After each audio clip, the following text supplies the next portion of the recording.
Mi hermano ladrón robó la chamarra de mi abuela y se la dio a su novia, así que la estoy comprando de vuelta con su propio dinero. Mi hermano Javi ha sido un ratero desde que tenía 13 años. Empezó con dulces, luego pasó a aparatos electrónicos e incluso robaba de las carteras de nuestros papás.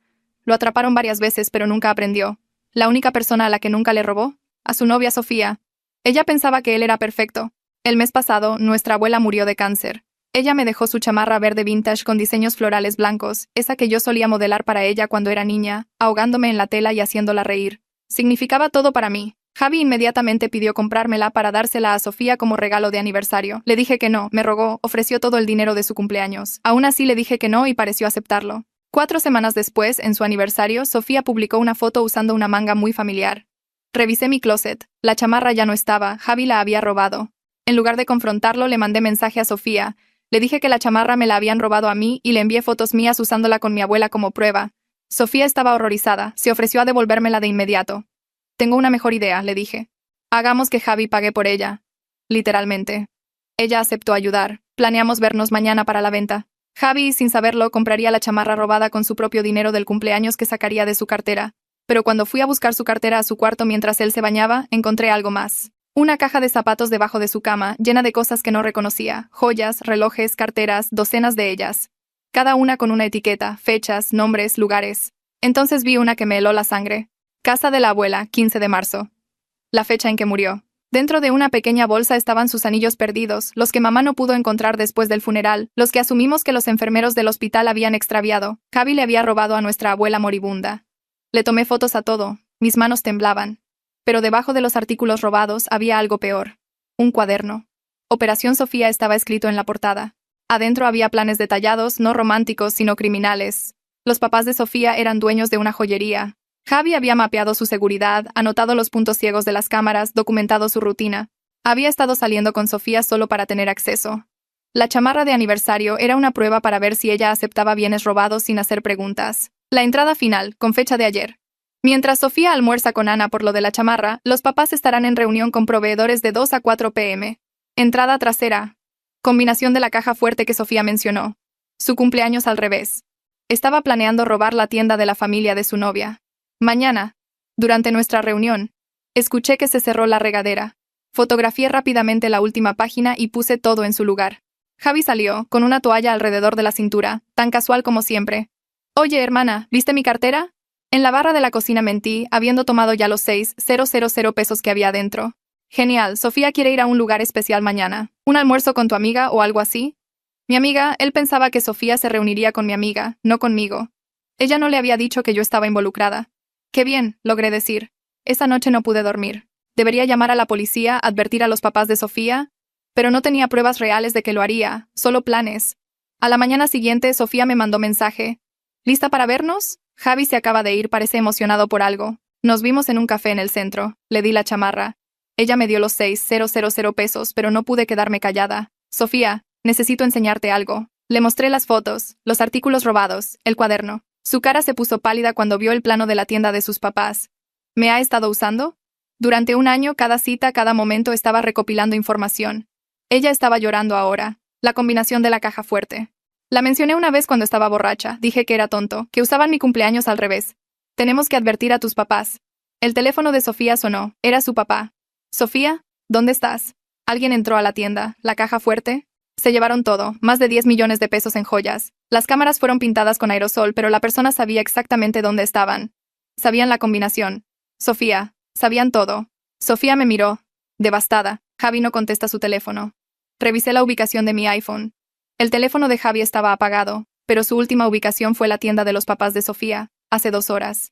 Pero entonces el papá de Sofía dijo algo que nos hizo congelarnos a ambas. La policía está aquí. Dicen que quien hizo esto dejó algo atrás. Una cartera, con identificación. Sofía me agarró la mano. ¿La identificación de quién? Alguien llamada Ana Simón. Mi sangre se heló. Ana Simón era yo. Esa era mi identificación falsa de la universidad, la que pensé que había perdido hace meses. Javi había plantado mi identificación en la escena. Mi teléfono vibró. Mensaje de Javi. Buen intento con Sofía y la chamarra, pero debiste meterte en tus propios asuntos. Revisa las noticias mañana. Mujer local arrestada por robo a joyería. La venganza es cabrona, hermanita. P.D. La policía recibió una denuncia anónima sobre tu cuarto. Deberías revisar qué hay escondido en tu closet. Te quiero. Corrí a mi coche, Sofía me seguía. Tenemos que ir a mi casa. Ahora. Pero cuando llegamos a mi departamento, las patrullas ya estaban ahí. Oficiales cargando bolsas de evidencia, mi rentero señalando mi puerta. A través de mi ventana, podía verlos en mi cuarto. Un oficial sacó algo de mi closet. Una bolsa que nunca había visto antes. Le mostró joyas a su compañero. Incluso desde aquí podía ver las etiquetas de la tienda. Las etiquetas de la tienda de los papás de Sofía. Javi no solo había robado la tienda hoy. Había estado robando durante meses, pieza por pieza, y escondiéndolo todo en mi departamento. Mi teléfono vibró de nuevo. Javi. Pero esta vez era una foto. Él en un aeropuerto. Pase de abordar en mano. Boleto solo de ida a Tailandia. La descripción decía: para cuando leas esto, ya me habré ido.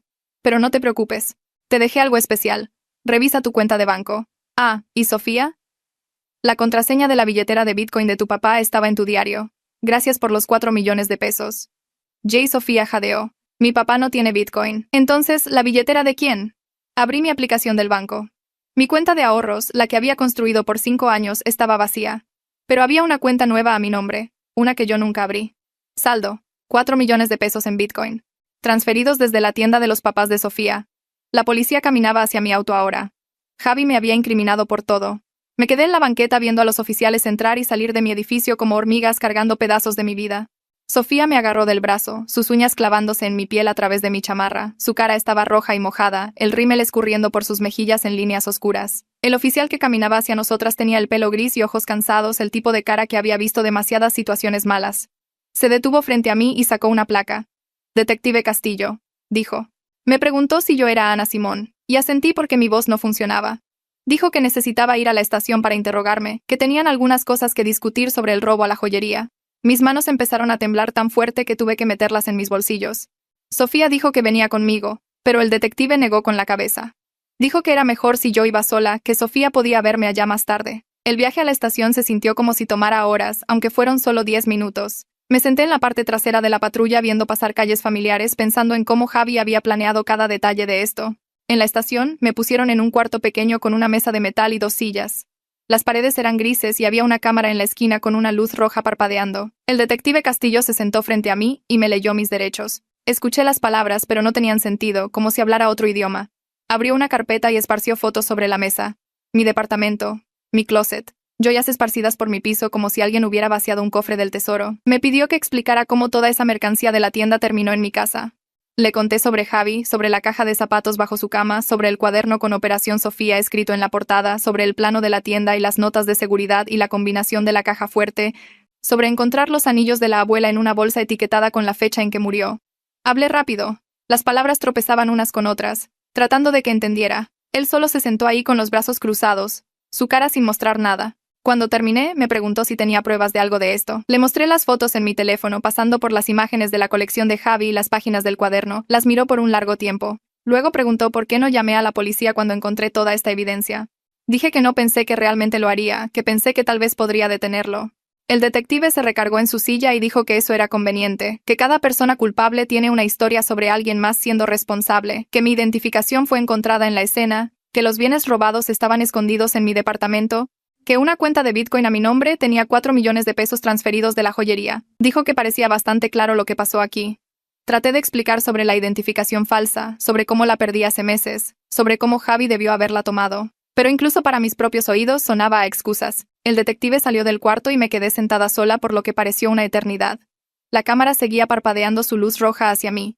Mi teléfono vibró con mensajes de Sofía, pero no podía calmar mis manos lo suficiente para leerlos. Cuando Castillo regresó, traía a otro oficial con él. Me dijeron que me levantara. Me arrestaron formalmente, leyendo cargos que apenas escuché. Robo agravado, allanamiento, lavado de dinero. Me pusieron las esposas en las muñecas y me caminaron por la estación. Otros oficiales se nos quedaban viendo al pasar. Me quitaron mi teléfono, mi cartera, mis llaves. Me tomaron las huellas digitales y mi foto. Luego me pusieron en una celda de detención con paredes de concreto y una banca de metal. La puerta se cerró de golpe y el sonido hizo eco en mi pecho. Me senté en la banca y miré a la pared. Alguien había rayado palabras en el concreto, pero no podía enfocarme lo suficiente para leerlas. Mi hermano había hecho esto. Mi propio hermano le había robado a nuestra abuela moribunda, robado a la familia de su novia y destruido mi vida entera para cubrir sus huellas. Y estaba en un avión a Tailandia justo ahora, probablemente bebiendo algo con una sombrillita, riéndose de lo perfectamente que funcionó su plan. Puse mi cabeza entre mis manos e intenté respirar. A la mañana siguiente, Sofía y sus papás pagaron mi fianza. Salí del juzgado hacia la luz brillante del sol que lastimaba mis ojos después de las luces fluorescentes de la cárcel. Sofía me abrazó en el pasillo, sus brazos apretados alrededor de mis hombros. Prometió que probaríamos que Javi hizo esto, que haríamos que todos vieran la verdad. Pero yo no sentía nada. Solo vacío y entumecimiento, como si alguien me hubiera sacado las entrañas. Su papá estaba parado a unos metros viéndonos. Tomás tenía ojos amables, pero justo ahora se veían inciertos, como si no estuviera completamente seguro de ayudarme. No lo culpaba. Si yo fuera él, tampoco me creería. Sofía me caminó a su coche y me subí al asiento del pasajero. Mis manos seguían temblando. Necesitaba llamar a mis papás, decirles lo que pasó, pedir ayuda. Saqué mi teléfono y marqué el número de mi mamá. Contestó al segundo timbre. Antes de que pudiera decir nada, preguntó qué hice para enojar tanto a Javi. ¿No estás bien? No, ¿qué pasó? Solo qué hice para merecer esto. Traté de explicar, pero me interrumpió. Dijo que Javi era un buen muchacho que cometía errores a veces, que no haría algo así sin una razón. Dijo que debía haberlo presionado demasiado. Debía haber hecho algo para hacerlo sentir que no tenía opción. La suposición de que esto era de alguna manera mi culpa hizo que se me cerrara la garganta. Que yo era responsable de que mi hermano me incriminara por delito grave de robo. Colgué sin decir adiós.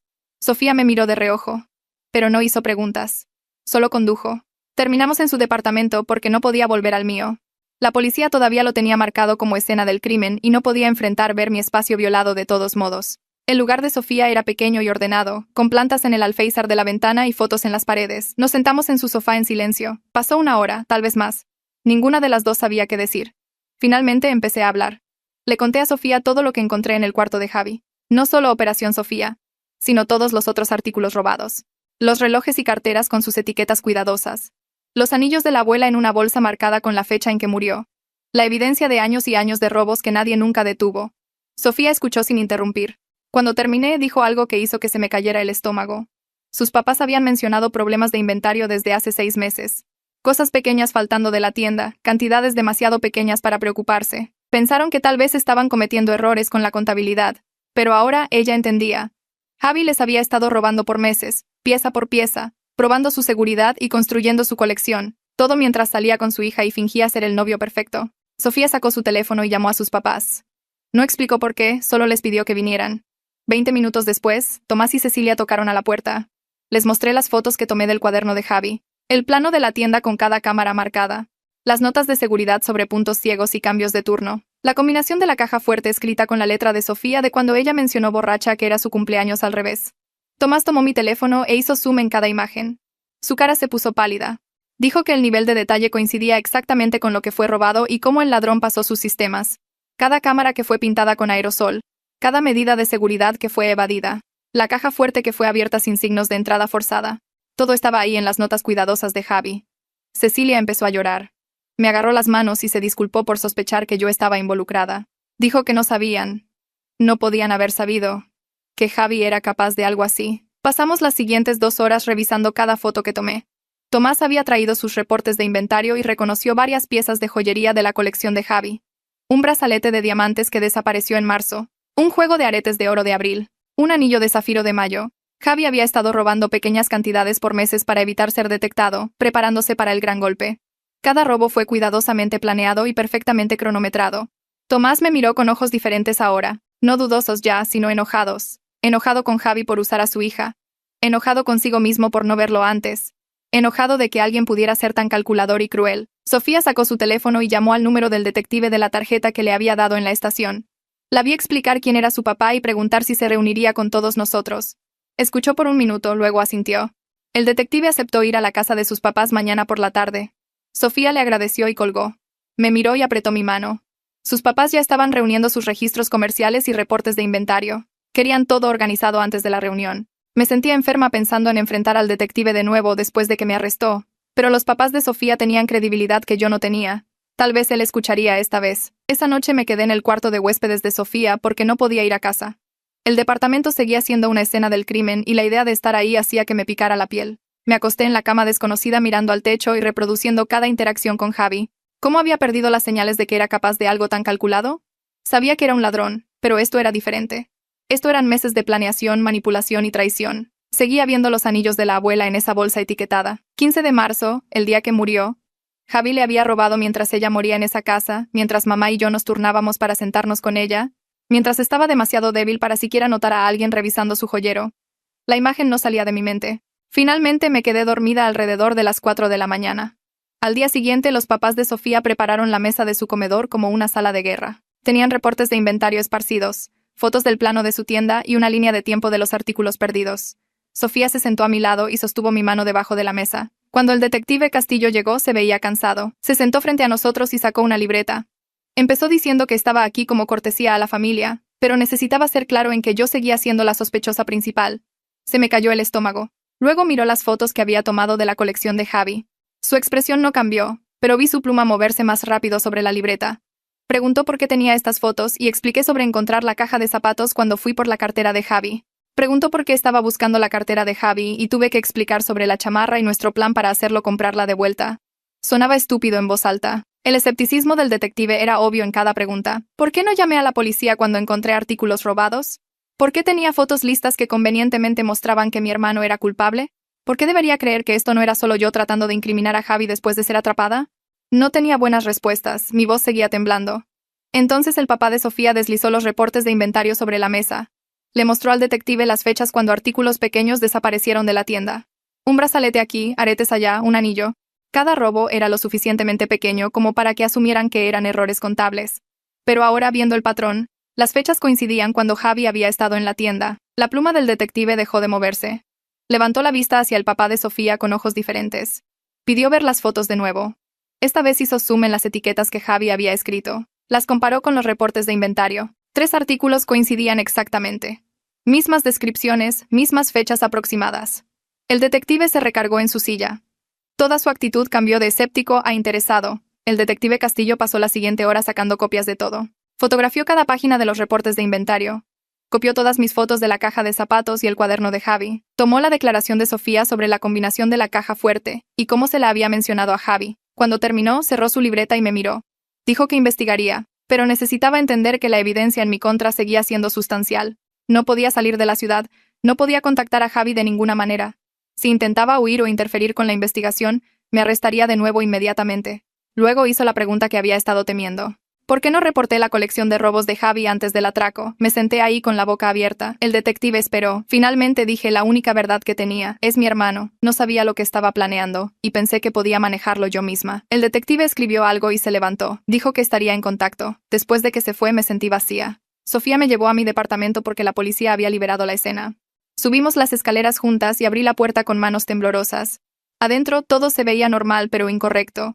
El closet donde habían encontrado las joyas plantadas estaba vacío ahora. La policía se había llevado todo como evidencia. Caminé por cada cuarto tocando cosas y tratando de recordar cómo habían estado antes. Sofía me seguía en silencio.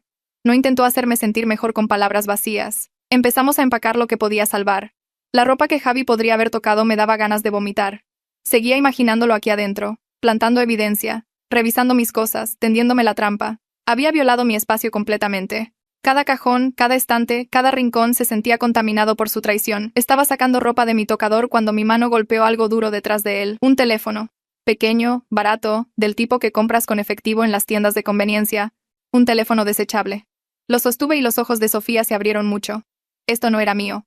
Javi debió haberlo plantado como más evidencia. Tal vez planeó que la policía lo encontrara durante su búsqueda, pero se les pasó. Llamé al detective Castillo inmediatamente. Mis manos temblaban tanto que apenas podía sostener mi propio teléfono. Le dije lo que encontré, y dijo que venía de inmediato. Llegó 20 minutos después y se puso guantes antes de tomar el teléfono desechable. Le dio la vuelta en sus manos y luego me miró. Dijo que esto en realidad ayudaba a mi caso. Era un trabajo descuidado que no coincidía con mis dispositivos conocidos. Si yo realmente estuviera dirigiendo una operación sofisticada de robo de joyas, no dejaría un teléfono desechable en un escondite tan obvio. Parecía que alguien más lo había plantado y no había sido tan cuidadoso como pensaba. Pasaron 3 días antes de que mis papás finalmente me devolvieran la llamada. Les había dejado 6 mensajes explicando que Javi me había incriminado y huido a otro país. La voz de mi papá en el teléfono era fría. Dijo que ayudarían a pagar un abogado. Pero necesitaba arreglar las cosas con Javi. Me quedé parada en la cocina de Sofía sosteniendo el teléfono y tratando de procesar lo que acababa de decir. ¿Arreglar las cosas con Javi? Le dije que Javi estaba en otro país después de incriminarme por $500,000, 10 millones de pesos, en robos. Le conté sobre la evidencia plantada, la cuenta de Bitcoin falsa, la identificación en la escena del crimen. Mi papá dijo que estaba siendo dramática. Dijo que Javi era mi hermano y la familia no traiciona a la familia. Sentí que algo se rompía dentro de mí. Le dije que Javi le había robado a la abuela mientras moría y que necesitaba elegir de qué lado estaba. Mi papá dijo que yo era la que lo estaba haciendo elegir y colgó. Sofía me ayudó a encontrar una abogada penalista al día siguiente. Su nombre era Rosa García y se especializaba en casos de acusaciones falsas. Nos vimos en su oficina en el centro. Rosa estaba en sus 50 segundos con ojos agudos y una actitud directa. Le conté todo desde el principio. La chamarra robada, encontrar la colección de Javi, Operación Sofía, el atraco, la trampa. Rosa tomó notas e hizo preguntas detalladas sobre la línea de tiempo. Cuando terminé se recargó en su silla. Dijo que tenía una oportunidad de pelear. Las fotos que había tomado eran buena evidencia. Los reportes de inventario de los papás de Sofía ayudaban a establecer un patrón. El teléfono desechable era lo suficientemente descuidado como para sugerir que fue plantado. Pero fue honesta. La evidencia plantada era lo suficientemente sofisticada como para ser peligrosa. Mi identificación en la escena, las joyas robadas en mi departamento, la cuenta de Bitcoin a mi nombre. Un jurado podría creer que yo era culpable incluso con toda la evidencia apuntando a Javi. Rosa dijo que lo primero que necesitábamos era la forense digital de la cuenta de Bitcoin y mi laptop. Explicó que Javi habría necesitado acceder a mis dispositivos para configurar la cuenta falsa. Debería haber evidencia de eso si buscábamos con suficiente cuidado. Intentos de inicio de sesión desde ubicaciones inusuales. Cambios en la configuración de seguridad de mi computadora, cualquier cosa que mostrara que alguien más había estado usando mis cuentas. Presentó solicitudes a la policía para toda la evidencia digital que habían recolectado. También contactó a un contador forense para analizar las transacciones de Bitcoin. El contador rastrearía de dónde vino realmente el dinero y a dónde fue. Rosa me advirtió que esto tomaría tiempo. Semanas como mínimo. Tal vez meses. Necesitaba ser paciente y dejar que la investigación funcionara. Salí de su oficina sintiéndome ligeramente menos desesperanzada que cuando llegué. Una semana después de mi arresto, el detective Castillo llamó.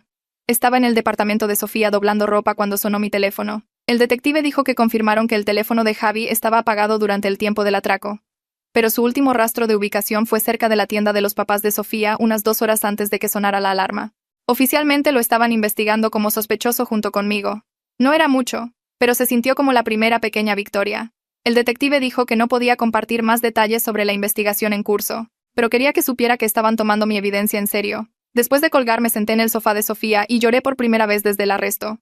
Sofía vino y se sentó a mi lado sin decir nada. Solo sostuvo mi mano mientras yo sollozaba. 3 días después de que el detective Castillo llamó con las noticias sobre Javi siendo investigado, Sofía me mandó mensaje de que sus papás querían hablar. La vi en una cafetería cerca del campus y se veía cansada. Dijo que la compañía de seguros no iba a pagar el reclamo sin hacer su propia investigación.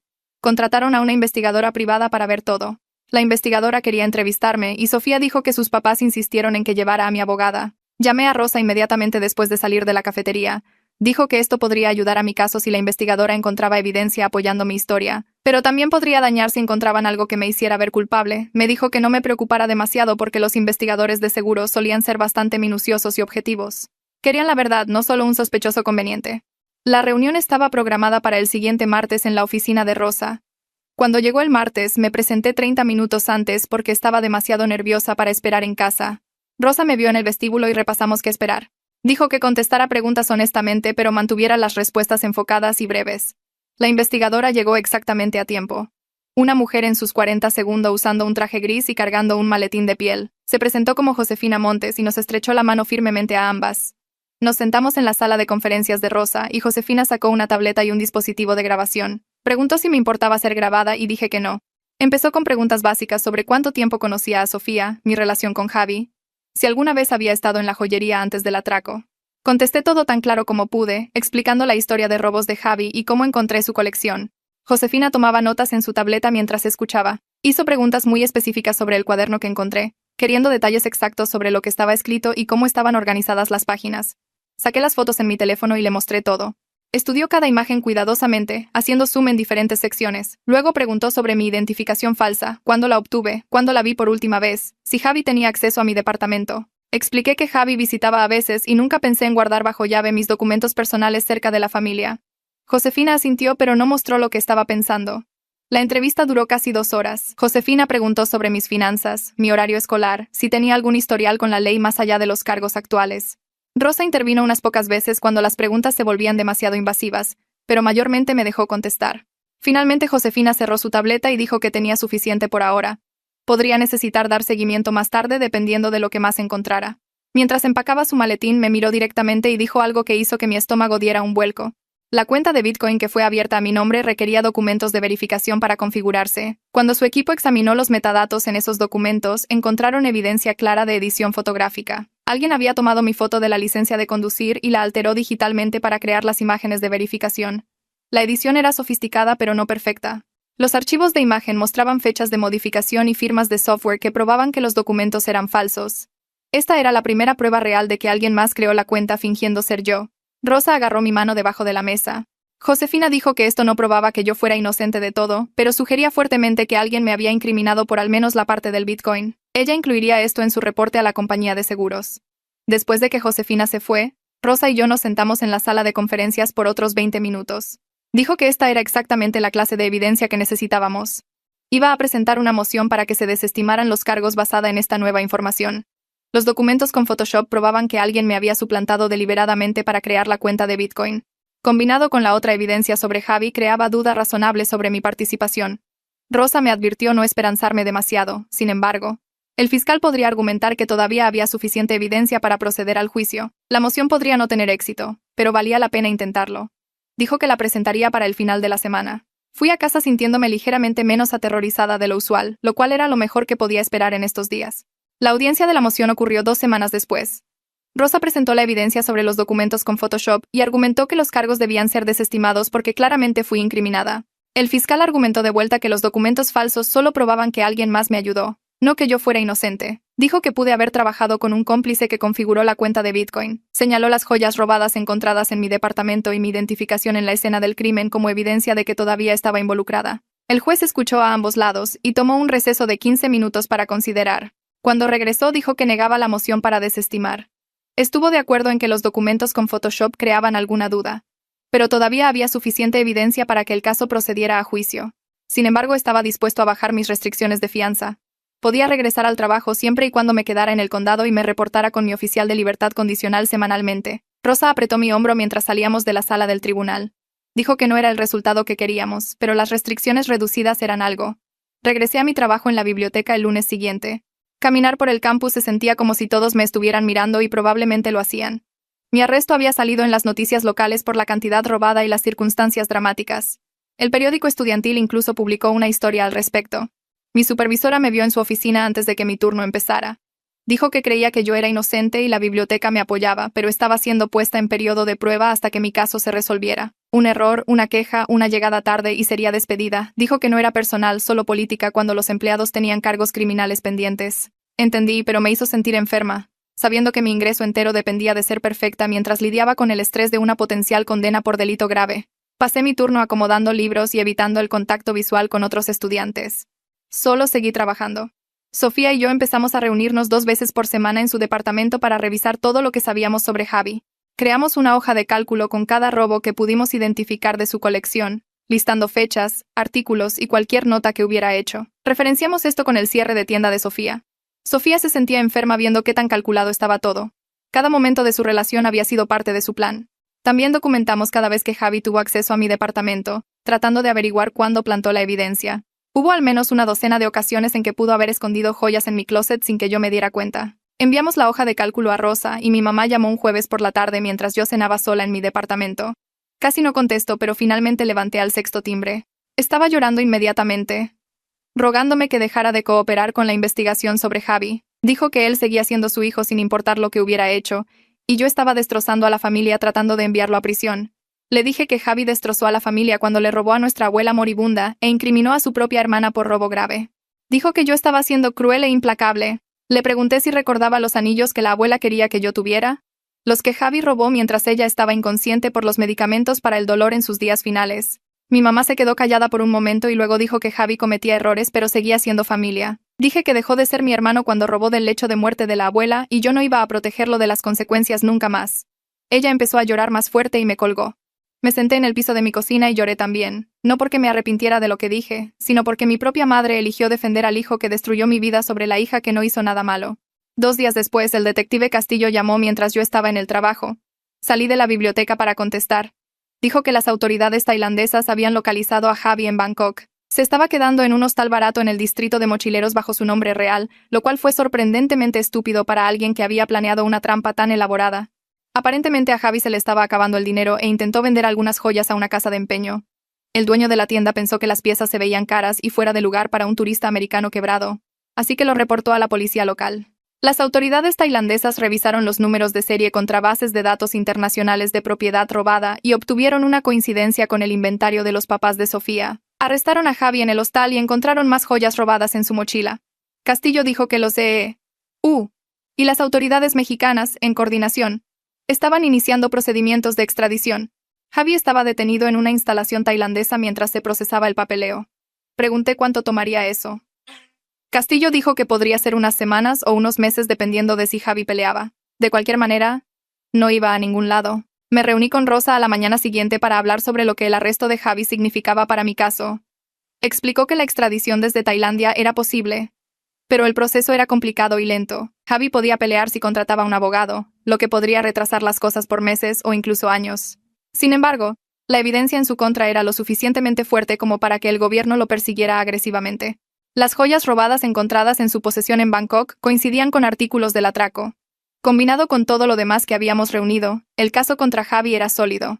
Rosa dijo que esto debería ayudar a mi situación significativamente. El fiscal tendría un tiempo difícil argumentando que yo era la culpable principal cuando la evidencia claramente apuntaba a Javi. Iba a contactar a la oficina del fiscal para discutir tirar los cargos en mi contra ahora que Javi estaba bajo custodia.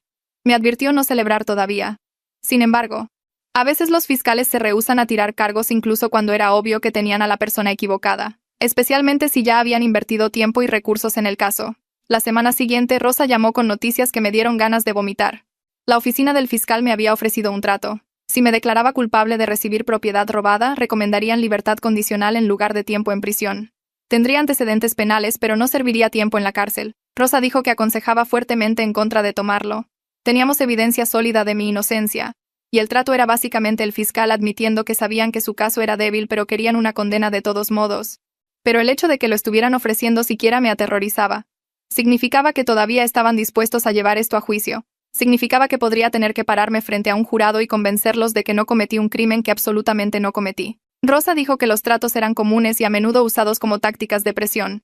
Ella creía que podíamos ganar en el juicio si llegaba a eso. Los documentos con Photoshop, las grabaciones de seguridad del café, el arresto de Javi en Tailandia con joyas robadas, todo apuntaba a mi inocencia, pero los juicios eran impredecibles y los jurados a veces tomaban decisiones extrañas. Le dije que necesitaba tiempo para pensar. Esa noche apenas dormí, imaginando los peores escenarios donde un jurado me condenaba de todos modos, y pasaba años en prisión por los crímenes de mi hermano. Le dije a Rosa que no al trato. Programamos una reunión en su oficina para repasar nuestros siguientes pasos y ella sacó una carpeta gruesa de documentos que había estado organizando. La línea de tiempo no funcionaba, explicó, esparciendo papeles por su escritorio. La alarma de la tienda sonó a las 2:47 p.m., de acuerdo al reporte policial. El café donde Sofía y yo nos vimos tenía cámaras de seguridad y Rosa ya había solicitado la grabación. Me mostró capturas del video con marcas de tiempo. Ahí estaba yo a las 2:43 p.m., sentada frente a Sofía, la chamarra doblada en la mesa entre nosotras. Otro cuadro a las 2:51 p.m., ambas viendo mi teléfono cuando el papá de Sofía llamó sobre el robo. Rosa presentó mociones desafiando cada pieza de evidencia en mi contra, señalando que yo físicamente no podía haber estado en dos lugares a la vez. La oficina del fiscal tardó 3 días en responder, y cuando lo hicieron, Rosa me llamó con una actualización que hizo que mis manos dejaran de temblar por primera vez en semanas. Estaban revisando la grabación del café ellos mismos ahora, y su respuesta reconocía que la línea de tiempo creaba problemas para su caso. La grabación de seguridad se convirtió en el centro de todo. Rosa me llevó a reunirme con la fiscal, una mujer llamada Julia Andrade que se veía cansada y molesta. Puso el video del café en su laptop y lo vimos juntas. La marca de tiempo coincidía con los registros de alarma de la tienda exactamente. Julia admitió, aunque parecía que las palabras le dolían al salir, que esto creaba duda razonable sobre mi participación directa en el atraco. Ella todavía no tiraba los cargos, pero Rosa apretó mi mano debajo de la mesa porque ambas sabíamos que esto era progreso. Josefina terminó su investigación 2 semanas después y solicitó una reunión con los papás de Sofía y su compañía de seguros. Sofía me invitó a ir ya que los hallazgos de Josefina afectarían mi caso también.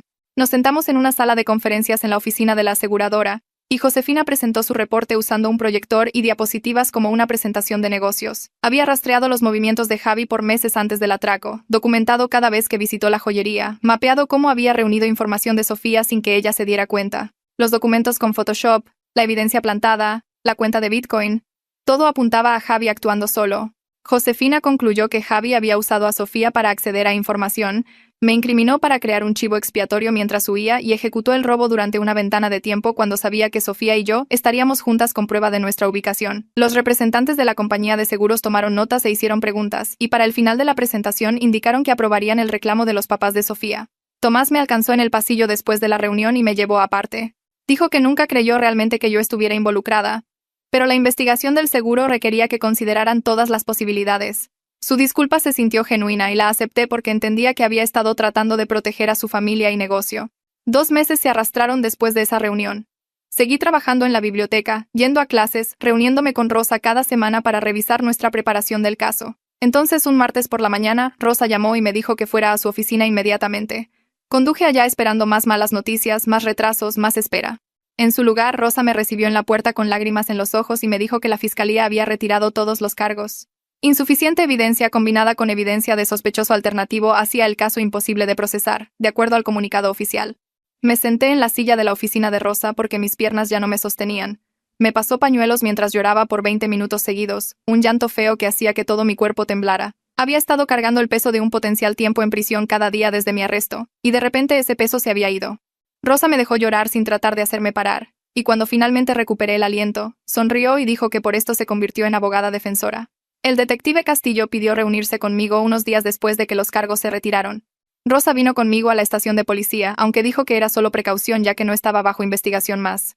Castillo se veía incómodo cuando nos sentamos en su oficina. Se disculpó por arrestarme, explicó que la evidencia en mi contra había sido lo suficientemente convincente como para que cualquier oficial hubiera actuado igual. La trampa de Javi fue una de las más sofisticadas que había visto de alguien sin entrenamiento criminal profesional, dijo. La identificación plantada, las joyas escondidas, la cuenta de Bitcoin falsa, todo había sido calculado para hacerme ver culpable. Castillo me dijo que había sido detective por 15 años, y rara vez había visto a alguien llegar a tales extremos para incriminar a un miembro de la familia. Me estrechó la mano cuando nos fuimos y me deseó suerte y creí que lo decía en serio. Las noticias sobre Javi llegaron a través de Rosa un mes después. Su audiencia de extradición en Tailandia había ocurrido sin que él peleara porque no podía pagar un abogado. Y la evidencia en su contra era abrumadora. Las autoridades tailandesas lo habían atrapado tratando de vender más joyas robadas, y entre eso y los cargos de se había rendido en evitar la extradición. Sería regresado dentro de 6 semanas para enfrentar cargos por el atraco, fraude, presentar reportes falsos y robo de identidad. Rosa me advirtió que probablemente tendría que testificar en su juicio, y le dije que estaba lista. Quería mirar a Javi a los ojos y decirle a un jurado exactamente lo que había hecho. Empecé a buscar un nuevo departamento porque no podía quedarme en el lugar que Javi había violado. Sofía me ayudó a buscar anuncios en línea, y encontramos uno pequeño de una recámara al otro lado de la ciudad que podía pagar con mi trabajo de la biblioteca. El día de la mudanza fue difícil. Sofía vino con cajas y cinta y revisamos mis cosas juntas. Cada foto de Javi se fue a la basura.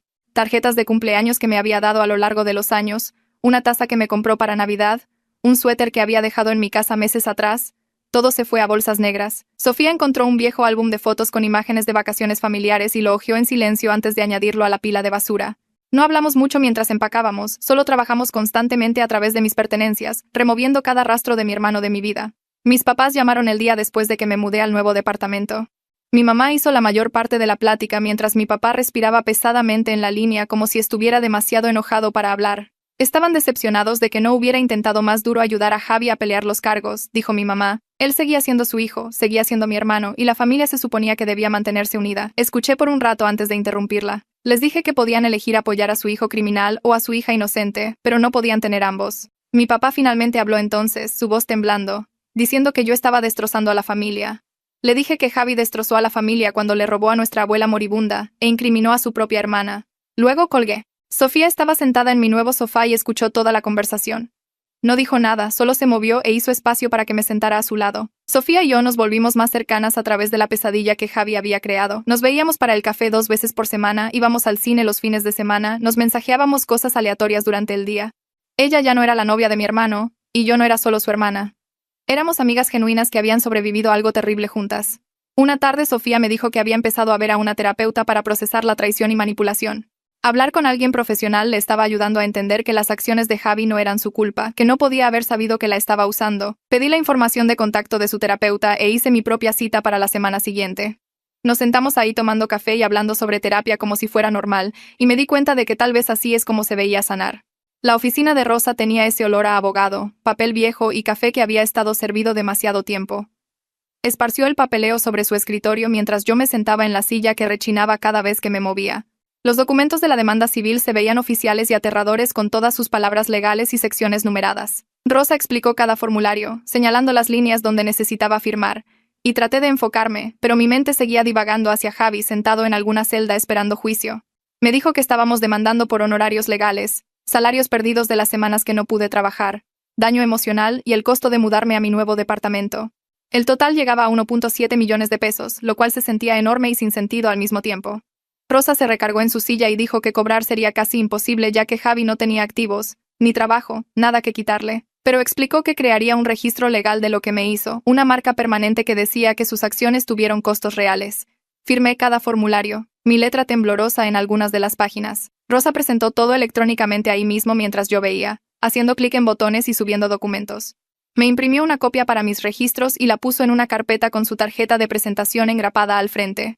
Saliendo de su oficina sentí que había hecho algo pequeño pero importante, como plantar una bandera en tierra que Javi pensaba que poseía. El reporte forense regresó 3 días después en un sobre grueso que Rosa reenvió a mi nueva dirección. Lo abrí parada en mi cocina, sacando páginas de lenguaje técnico y capturas de pantalla que hicieron que me doliera el estómago. El analista había encontrado evidencia de que Javi accedió a mi laptop 3 veces separadas durante 2 meses usando un keylogger, registrador de teclas que debió haber instalado cuando visitó. El reporte mostraba fechas y horas exactas, cada una coincidiendo con un fin de semana cuando Javi había venido a mi antiguo departamento. Me había observado escribir mis contraseñas, grabado mi información bancaria, aprendido todo lo que necesitaba para crear esa cuenta de Bitcoin falsa. Las capturas de pantalla mostraban registros de acceso a archivos, registros de teclas, incluso los sitios web que visité durante esas sesiones. Una entrada lo mostraba accediendo a mi laptop a las 2 de la mañana un sábado cuando yo había estado dormida en el cuarto de al lado. Se había sentado ahí en la oscuridad, revisando mis archivos, armando su trampa. La conclusión del analista declaraba claramente que la creación de la cuenta de Bitcoin requería información solo obtenible a través del keylogger, lo cual probaba que alguien más la había creado usando mis datos robados. Tomé fotos de cada página y se las envié a Rosa, luego al detective Castillo. Rosa llamó en 1 hora, diciendo que esta era la prueba concreta que necesitábamos de que Javi tuvo los medios y la oportunidad para plantar toda la evidencia digital. Puse el reporte en una caja bajo llave debajo de mi cama porque no soportaba verlo más. La notificación sobre el regreso de Javi llegó a través de un sistema automatizado que envió un mensaje de texto a mi teléfono.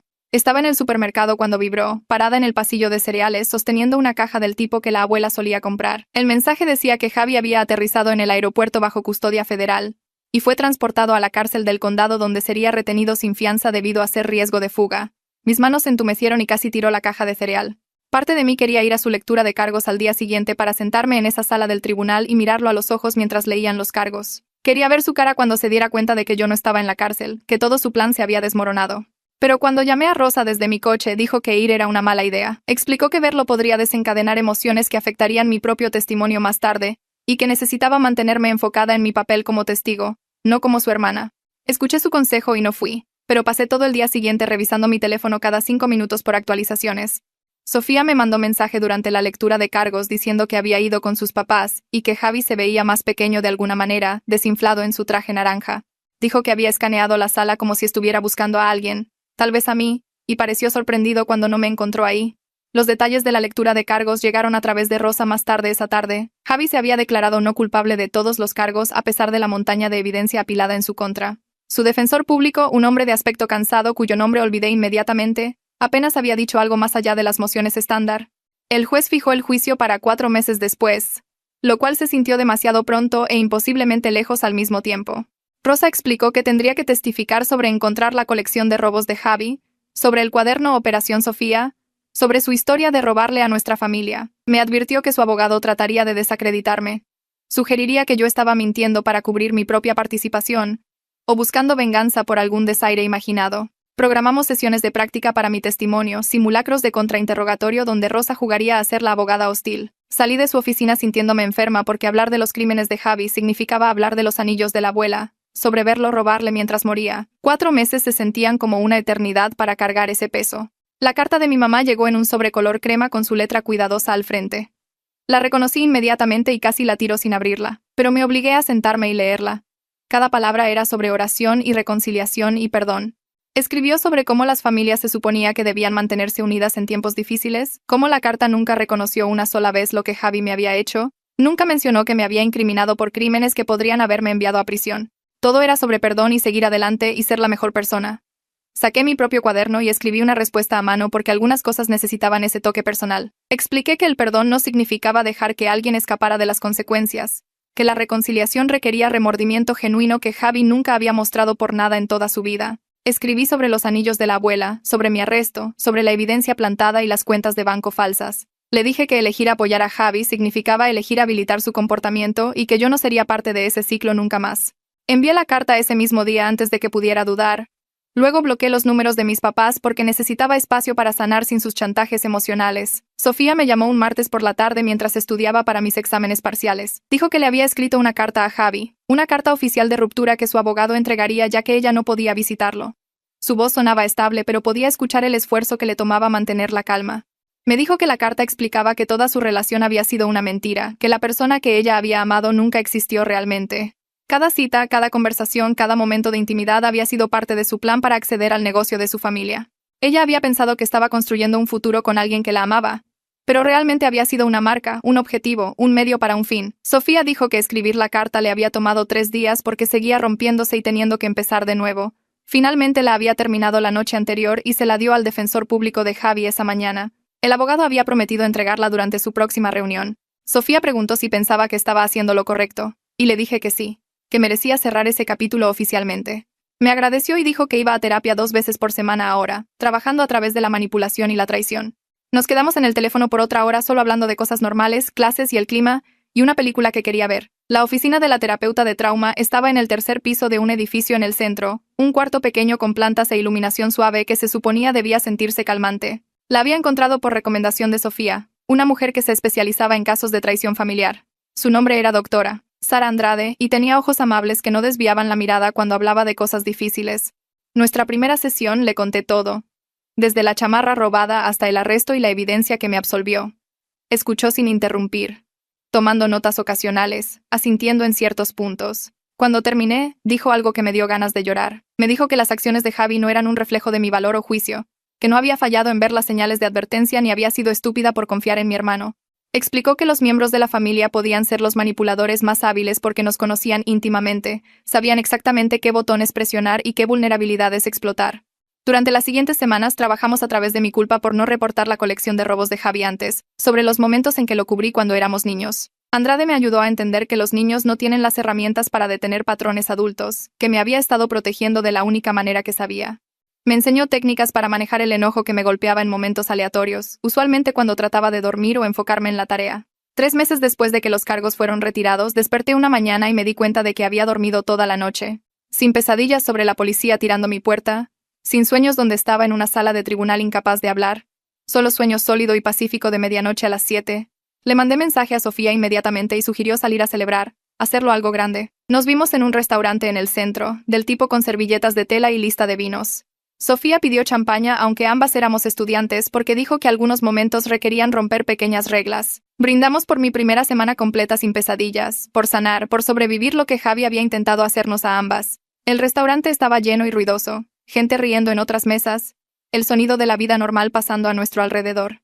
Sofía me contó sobre sus nuevas responsabilidades en la tienda de sus papás, cómo le estaban enseñando el negocio desde cero. Yo le conté sobre mis solicitudes de contabilidad forense, cómo Josefina se había ofrecido a ser mi mentora. Pedimos demasiada comida y comimos hasta reventar, luego caminamos por el centro mirando escaparates.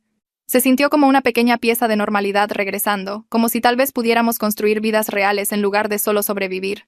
El juicio comenzó un lunes frío de noviembre. Usé el atuendo que Rosa me había ayudado a escoger, profesional pero no demasiado formal, algo que me hiciera ver creíble y honesta. El juzgado era más grande de lo que esperaba, todo pisos de mármol y techos altos que hacían que las voces de todos hicieran eco. Rosa me vio afuera de la sala y repasamos todo una vez más, recordándome contestar solo lo que se preguntaba y pausar antes de responder si necesitaba pensar. Adentro, la sala estaba medio llena con la familia de Sofía, algunos reporteros y gente aleatoria a la que aparentemente solo le gustaba ver juicios. Javi estaba sentado en la mesa de la defensa en un traje que parecía prestado, su corte de pelo corto, sus manos cruzadas sobre la mesa. No me miró cuando entré. El fiscal me llamó al estrado después de las declaraciones iniciales, y juré decir la verdad con mi mano sobre una Biblia. Por 2 horas testifiqué sobre la historia de robos de Javi empezando cuando tenía 13, sobre encontrar la caja de zapatos bajo su cama, sobre el cuaderno Operación Sofía con sus planes detallados. Describí fotografiar todo, las etiquetas en los artículos robados, los anillos de la abuela en su bolsita, El fiscal le mostró al jurado copias de mis fotos y me pidió identificar cada una. El defensor público de Javi me contrainterrogó, sugiriendo que estaba mintiendo para cubrir mi propia participación en el atraco. Preguntó por qué no había reportado la colección de robos inmediatamente. ¿Por qué me había quedado callada sobre los planes de Javi? Rosa me había preparado para estas preguntas, y contesté calmadamente, explicando que había estado en shock, que él era mi hermano, que había planeado ir a la policía al día siguiente antes de que todo explotara. El abogado intentó ponerme nerviosa, pero me mantuve firme, mantuve mi voz pareja, hice contacto visual con el jurado. Cuando finalmente bajé, mis piernas temblaban, pero lo había hecho. Sofía testificó al día siguiente sobre cómo Javi había construido su relación durante un año. Se sentó en la silla de testigos viéndose pequeña pero determinada, su voz clara mientras describía su primer encuentro, las citas que siempre parecían involucrar la tienda de sus papás, las preguntas casuales sobre seguridad e inventario. El fiscal le preguntó sobre la combinación de la caja fuerte, y ella explicó cómo la había mencionado una vez estando borracha, pensando que era gracioso que sus papás usaran su cumpleaños al revés. Le contó al jurado sobre descubrir que Javi me había robado la chamarra, sobre ver su cuaderno con el plano de la tienda de su familia mapeado en detalle. El testimonio de Sofía fue calmado y factual, sin llanto ni momentos dramáticos, solo respuestas directas sobre ser usada y manipulada. Explicó cómo Javi había extraído información pieza por pieza, cómo la había hecho sentir especial y amada mientras reunía inteligencia para su crimen. Observé al jurado mientras ella hablaba y vi a varios de ellos mirando a Javi con abierto disgusto. Una mujer mayor en la primera fila seguía negando con la cabeza, su boca presionada en una línea delgada.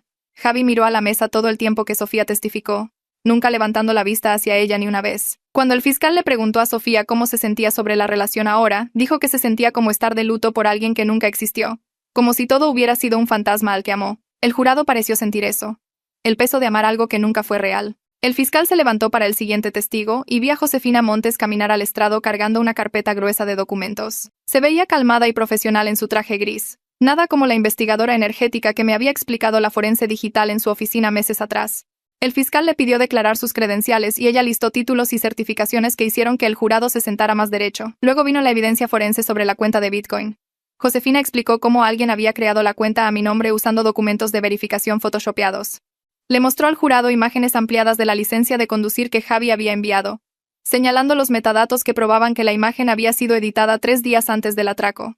El fiscal preguntó si yo podría haber creado estos documentos yo misma, y Josefina dijo que el software de edición usado no estaba en ninguno de mis dispositivos, pero fue encontrado en la laptop de Javi, incautada en Tailandia. Testificó sobre el keylogger que Javi había instalado en mi computadora durante sus visitas a mi departamento, mostrando registros de cada tecla que había presionado por 2 meses. El jurado podía ver exactamente cuándo Javi había accedido a mis contraseñas bancarias, mi correo, todo lo que necesitaba para incriminarme.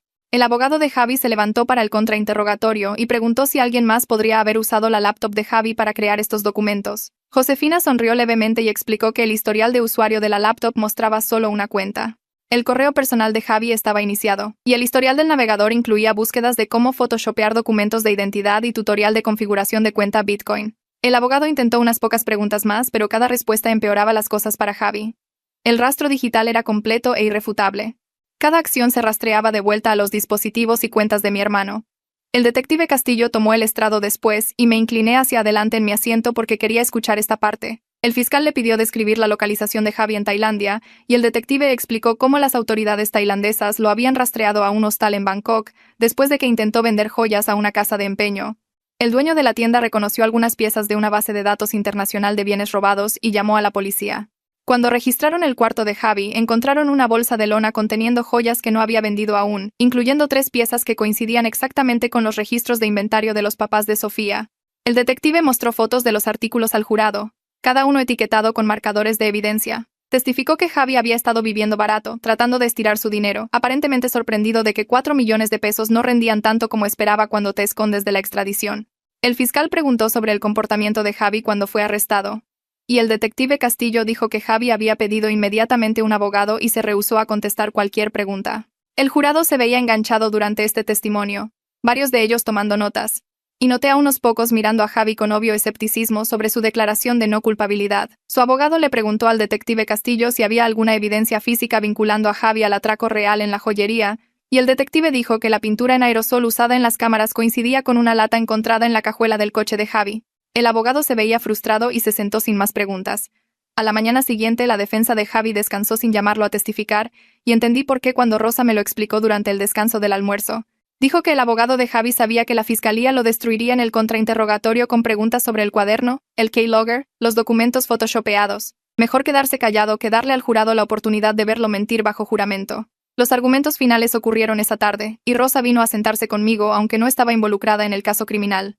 El fiscal fue primero, guiando al jurado a través de toda la línea de tiempo de la planeación y ejecución de Javi. Les mostró Operación Sofía de nuevo, el cuaderno que probaba premeditación y sofisticación. Explicó cómo Javi había salido con Sofía por un año solo para reunir información, cómo le había robado a su abuela moribunda, cómo había incriminado a su propia hermana para escapar de la justicia. La voz del fiscal se volvió más tranquila cuando habló de mí siendo arrestada, pasando una noche en la cárcel, enfrentando años en prisión por crímenes que no cometí. Dijo que esto no era solo robo, era una traición a cada relación que Javi había afirmado valorar. El abogado de Javi se levantó para su cierre e intentó sugerir duda razonable, diciendo que el caso de la fiscalía dependía fuertemente de evidencia circunstancial y registros digitales que podían potencialmente ser manipulados. Pero su corazón no estaba en ello, y el jurado podía notarlo. Terminó en menos de 10 minutos. El jurado recibió el caso a las 2 de la tarde, y fui a una cafetería frente al juzgado con Sofía y Rosa. No hablamos mucho, solo nos sentamos ahí tomando café que se enfrió mientras esperábamos. Mi teléfono vibró con el defensor de víctimas diciendo que el jurado había alcanzado un veredicto. Caminamos de regreso al juzgado y entramos a la sala con todos los demás. Javi ya estaba en la mesa de la defensa, su cara en blanco e ilegible. El juez preguntó si el jurado había alcanzado un veredicto, y el presidente se levantó sosteniendo un pedazo de papel. Culpable en el cargo 1. Robo agravado. Culpable en el cargo 2. Fraude. Culpable en el cargo 3, presentar reportes falsos. Culpable en el cargo 4, robo de identidad. El presidente siguió leyendo y Javi solo se sentó ahí sin mostrar emoción alguna, ni siquiera un parpadeo en sus ojos. Sentí alivio al lavarme tan fuerte que hizo mis manos temblar. Pero debajo de eso había tristeza por el hermano que pensé que conocía, el que nunca existió realmente. Sofía agarró mi mano y la apretó fuerte. El juez agradeció al jurado y fijó la sentencia para 2 semanas después y luego se acabó. El abogado de Javi intentó que lo liberaran bajo fianza pendiente de sentencia, pero el juez lo negó porque era un riesgo de fuga que ya había huido a Tailandia una vez. Los oficiales sacaron a Javi esposado y no nos miró a mí, ni a Sofía, ni a nuestros papás sentados en la fila de atrás. 2 semanas después estaba de regreso en la misma sala para la sentencia, usando la ropa más bonita que tenía porque Rosa dijo que importaba. El juez preguntó si había declaraciones de impacto de víctima y el papá de Sofía, Tomás, se levantó primero, leyó de un papel en sus manos. Su voz estable mientras describía cómo el robo casi había destruido su negocio familiar. Habían perdido no solo dinero sino su sentido de seguridad, su confianza en la gente, la inocencia de su hija sobre el mundo. Cecilia fue después y habló sobre los meses de estrés preguntándose si tendrían que cerrar la tienda, las batallas con el seguro, el miedo de que de alguna manera hubieran fallado en proteger su sustento. Sofía no dio declaración porque dijo que no podía encontrar palabras para lo que Javi le había hecho. Luego fue mi turno. Caminé al frente de la sala y leí de la declaración que había escrito y reescrito una docena de veces. Le conté al juez sobre ser arrestada, sobre el terror de enfrentar prisión por crímenes que no cometí, sobre perder 5 años de ahorros y casi perder mi futuro entero. Descubrir que mi hermano le había robado a nuestra abuela moribunda. Me había usado como peón en su esquema. Había destruido mi sentido de seguridad en mi propio hogar. Javi me miró una vez durante mi declaración. Solo una mirada breve y sus ojos estaban vacíos. Sin remordimiento, sin reconocimiento de lo que había hecho, simplemente nada. Terminé de leer y me senté de nuevo junto a Rosa, todo mi cuerpo temblando. El juez se quitó los lentes y miró directamente a Javi antes de pronunciar sentencia. Dijo que este era uno de los crímenes más calculados y crueles que había visto en su carrera, que Javi había traicionado a todos los que se preocupaban por él para ganancia personal. Dijo que la sofisticación de la planeación y la completa falta de remordimiento no le dejaban opción. 7 años en prisión estatal sin elegibilidad para libertad condicional anticipada. La cara de Javi no cambió en absoluto cuando escuchó la sentencia. El juez agregó que Javi también tendría que pagar restitución a los papás de Sofía y a mí, aunque reconoció que cobrar sería difícil. Los oficiales se llevaron a Javi y esta vez lo vi irse, memorizando el momento porque necesitaba creer que era real. Afuera del juzgado, mis papás intentaron interceptarme en los escalones. Mi mamá alcanzó mi brazo pero di un paso atrás. Empezó a hablar sobre cómo Javi seguía siendo mi hermano, cómo debería visitarlo, cómo la sentencia era demasiado dura para alguien tan joven. Mi papá estaba parado detrás de ella viéndose incómodo pero sin decir nada para contradecirla. Habían habilitado a Javi toda su vida, haciendo excusas, sacándolo de problemas, y ahora querían que sintiera lástima por él enfrentando consecuencias por casi destruir mi vida. Los miré a ambos y no sentí nada más que agotamiento. Pasé junto a ellos sin decir una palabra hacia donde Sofía estaba esperando en su coche. Detrás de mí, escuché a mi mamá llamando mi nombre pero no volteé. Había terminado de tratar de hacerles entender que amar a alguien no significa aceptar sus crímenes o fingir que sus víctimas no importan.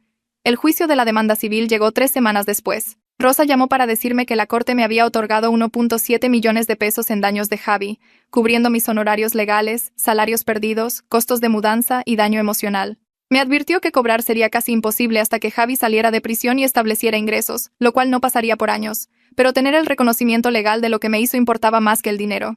Era documentación oficial de la corte de que yo fui la víctima, no la criminal. Rosa dijo que registraría el juicio como un embargo preventivo, así que si Javi alguna vez conseguía dinero, yo sería la primera en la fila para cobrar. Le agradecí por todo lo que había hecho.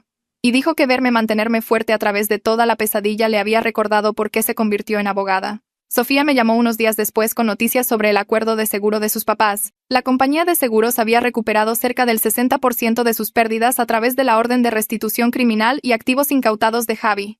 Tomás le dijo que estaban usando el dinero para reconstruir e implementar nuevas medidas de seguridad en la tienda. La mejor parte fue que contrataron a Sofía para ayudar a modernizar sus sistemas y entrenar al personal en protocolos de seguridad. Sonaba emocionada hablando de ello, como si hubiera encontrado propósito en prevenir que lo que le pasó a su familia le pasara a otros. Dijo que trabajar ahí se sentía diferente ahora, no como obligación, sino como construir algo mejor de los escombros. Estaba sentada en una cafetería estudiando para finales cuando me di cuenta de lo que quería hacer con mi futuro. Ver a Josefina trabajar en mi caso me había abierto los ojos a la contabilidad forense, la forma en que había rastreado huellas digitales y descubierto la verdad a través de registros financieros. Busqué programas de posgrado esa noche y encontré un programa de contabilidad forense de primera categoría que se enfocaba en investigación de fraude. La fecha límite de solicitud era en 2 semanas. Le pregunté a Josefina si me escribiría una carta de recomendación y dijo que sí inmediatamente. Su carta hablaba de mi mente analítica y atención al detalle, cómo había ayudado a organizar evidencia y detectar patrones incluso mientras lidiaba con mi propia pesadilla legal. Se ofreció a ser mi mentora a través del programa y dijo que el campo necesitaba gente que entendiera lo que se sentía estar en el lado receptor de crímenes financieros. Envié mi solicitud el día antes de la fecha límite. La carta de aceptación llegó 6 meses después de la sentencia de Javi. La abrí parada en mi cocina y tuve que leerla 3 veces antes de que las palabras se asimilaran. Aceptación completa al programa de contabilidad forense con una beca parcial cubriendo colegiatura. Sofía gritó cuando la llamé e insistió en hacer una cena de celebración ese fin de semana. Invitó a Rosa y Josefina sin preguntar, y cuando entré al restaurante y vi a las 3 en la mesa, algo cambió en mi pecho. Estas mujeres habían peleado por mí cuando mi propia familia no lo hizo. Rosa se levantó y me abrazó primero, felicitándome por ganar lo que merecía. Josefina me dio una pequeña caja envuelta que contenía una calculadora profesional con una nota sobre necesitar buenas herramientas para el trabajo por delante. Sofía había pedido mi postre favorito e hizo que el mesero lo trajera con una vela. Sentada ahí con ellas, riendo de los chistes terribles de Rosa y las historias de otros casos de Josefina, me di cuenta de que había construido algo real de los escombros que Javi dejó. Una familia elegida que se presentó porque quería, no porque tenía que hacerlo. Mi mamá llamó 3 semanas después. Su voz sonaba cansada cuando preguntó si visitaría a Javi en prisión con ella. Dijo que estaba batallando con el ajuste y seguía preguntando por mí. Tomé un respiro y le dije, gentil pero firmemente, que necesitaba enfocarme en mi propia sanación y futuro. Mantener contacto con Javi socavaría todo el progreso que había hecho en terapia. Empezó a llorar y dijo que entendía, pero esperaba que cambiara de opinión algún día. Le dije que la amaba, pero no podía darle lo que quería. No sobre esto. La llamada terminó silenciosamente y me senté mirando mi teléfono por 20 minutos después. Parte de mí se sentía culpable por rechazarla, pero una parte más grande se sentía aliviada de haber puesto el límite limpiamente. Mi papá llamó 2 meses después con permiso renuente para recoger los anillos de la abuela del casillero de evidencia. El juicio había terminado y los artículos estaban siendo liberados a la familia. Conduje a la estación de policía sola y firmé el papeleo con manos temblorosas. El oficial sacó una pequeña bolsa sellada y la llevé a mi auto antes de abrirla. Los anillos descansaban en mi palma, más pequeños de lo que recordaba. El oro desgastado por los años de uso de la abuela. Empecé a llorar justo ahí en el estacionamiento, pero esta vez era duelo por ella en lugar de rabia contra Javi. Ella nos amaba a ambos, y nunca supo en lo que él se había convertido. Deslicé los anillos en mi cadena del cuello y los usé a casa, el peso de ellos contra mi pecho sintiéndose como una promesa de honrar su memoria mejor de lo que Javi jamás lo hizo. Sofía y yo planeamos un viaje de fin de semana a la playa para marcar 1 año desde el atraco y mi arresto. Manejamos 3 horas a la costa y nos registramos en un motel barato con vista al mar. Esa primera noche nos sentamos en la arena viendo el atardecer y hablamos sobre qué tan lejos habíamos llegado ambas. Ella estaba prosperando en su nuevo rol en la tienda de sus papás, implementando sistemas de seguridad y entrenando personal en prevención de fraude. Dijo que trabajar ahí se sentía diferente ahora. No como obligación, sino como construir algo mejor de los escombros. Le conté sobre mis clases y cómo la contabilidad forense estaba haciendo clic en formas que no había esperado. Nos quedamos despiertas tarde hablando de nuestros futuros, haciendo planes para visitarnos durante los descansos, prometiendo mantenernos cerca sin importar a dónde nos llevaran nuestras carreras. A la mañana siguiente caminamos por la playa recolectando conchas y no mencionamos a Javi una sola vez. La carta de la prisión de Javi llegó 4 meses después. Casi la tiro sin abrir, pero la curiosidad ganó. Rasgué el sobre y saqué 3 páginas de letra apretada. No era una disculpa. En su lugar, era una justificación divagante sobre cómo yo había forzado su mano al no darle la chamarra, cómo Sofía lo había alejado al ser demasiado controladora, cómo el sistema de justicia estaba amañado contra gente como él. Escribió que si yo hubiera sido razonable sobre la chamarra de la abuela, nada de esto hubiera pasado. Dijo que esperaba que yo estuviera feliz ahora que había destruido su vida por una prenda de ropa. La última línea decía que todavía me amaba a pesar de todo lo que le había hecho. La leí 2 veces y me di cuenta de que era completamente incapaz de aceptar responsabilidad. En su mente todos los demás le habían hecho mal, y él era la víctima de circunstancias más allá de su control. Llevé la carta de Javi a terapia la semana siguiente. Mi terapeuta la leyó cuidadosamente y luego me miró con triste comprensión. Dijo que algunas personas nunca desarrollan remordimiento genuino o empatía, que sus cerebros están conectados para proteger su autoimagen a toda costa. Pasamos la sesión trabajando en aceptar que Javi probablemente nunca me daría la disculpa que merecía. Me ayudó a entender que el cierre no requería su participación, que podía encontrar paz sin su reconocimiento de lo que había hecho. Practicamos dejar ir la fantasía de que algún día se daría cuenta de la verdad y rogaría perdón. Para el final de la sesión, me sentí más ligera, como si hubiera estado cargando un peso que no sabía que podía soltar. Rosa llamó un martes por la mañana 6 meses después con noticias de que la apelación de Javi había sido denegada y su condena era final. Explicó que esto significaba que podía verdaderamente seguir adelante sin preocuparme de que el caso fuera reabierto o litigado de nuevo. El sistema legal había hablado definitivamente y Javi serviría su sentencia completa. Le agradecí por todo lo que había hecho y dijo que verme reconstruir mi vida le había recordado por qué se convirtió en abogada en primer lugar. Después de colgar, me senté en mi escritorio sintiendo un peso levantarse que no sabía que aún cargaba. Alguna parte de mí había estado tensa por años esperando que Javi encontrara una forma de lastimarme de nuevo. Ahora esa puerta estaba finalmente cerrada. 2 años después de que todo empezó con la chamarra robada, estaba terminando mi maestría y tenía una oferta de trabajo con una firma que investigaba fraude financiero. Sofía era mi mejor amiga, llamándome 2 veces por semana para compartir historias sobre el trabajo y su nueva relación con alguien que realmente merecía su confianza. Rosa y Josefina asistieron a mi graduación animando ruidosamente cuando caminé por el escenario. Mis papás enviaron una tarjeta pero no vinieron, todavía incapaces de reconciliar apoyarme con lo que eso significaba sobre Javi. Había aprendido que la sangre no obliga lealtad a gente que te traiciona, que la familia es algo que puedes construir de la gente que se presenta cuando importa. Parada ahí en mi toga de graduación con mi familia elegida a mi alrededor, me di cuenta de que era genuinamente feliz con la vida que había construido de las ruinas que Javi dejó atrás. Los anillos colgaban alrededor de mi cuello, el legado de la abuela descansando contra mi corazón y supe que ella estaría orgullosa de en quién me había convertido. Y esa es la lección de esta historia. Me encanta cuando las historias pequeñas nos recuerdan cuánto podemos aprender todavía. Si esta te hizo pausar y pensar, eso es todo lo que podría esperar.